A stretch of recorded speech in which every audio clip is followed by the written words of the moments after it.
A leadership transition is underway at the headquarters mechanized brigade as Brigadier General Stanford Kufa takes over command from Brigadier General Rabani Nikis during a ceremony presided over by Commander National Army Lieutenant General Asha Walter Tafmani. Nzanapenda mashuku nemapicha atiri kuona kuti panguva inopota a transition azvipere mushe panguva inoonekwa kunzi hazvina kumira zvakanaka mu the ruling party ZANU-PF nemuma Barracks.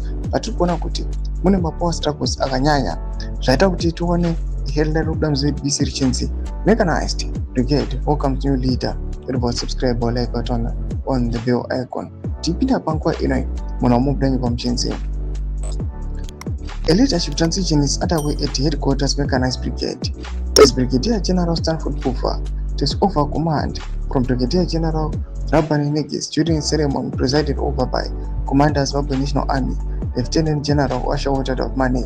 Vanoposta these pictures amuri kuona awa mapictures atiri kuona at a time yatiri kuona kuti Zimbabwe and the ruling party ZANU-PF is facing struggles panguva ine yatoona kuti inawo succession and inawo yema-constitutional amendments.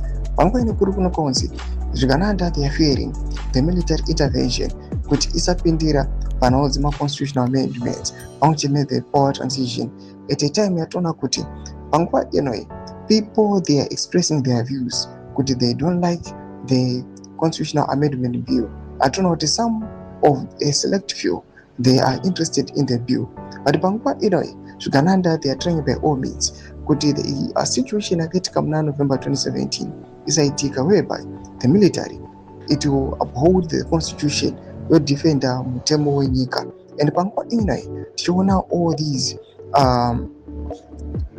promotions achiitika mu the military, it means a lot to the Zimbabweans and the people they are now familiar to this. Vakuziva kuti zvii zvazvinenge zvichireva. Paya comment section yedu dzofundo enyu muri kudiwa pamusoro pechitiko ichi. So subscribe or like, watch on the bell icon.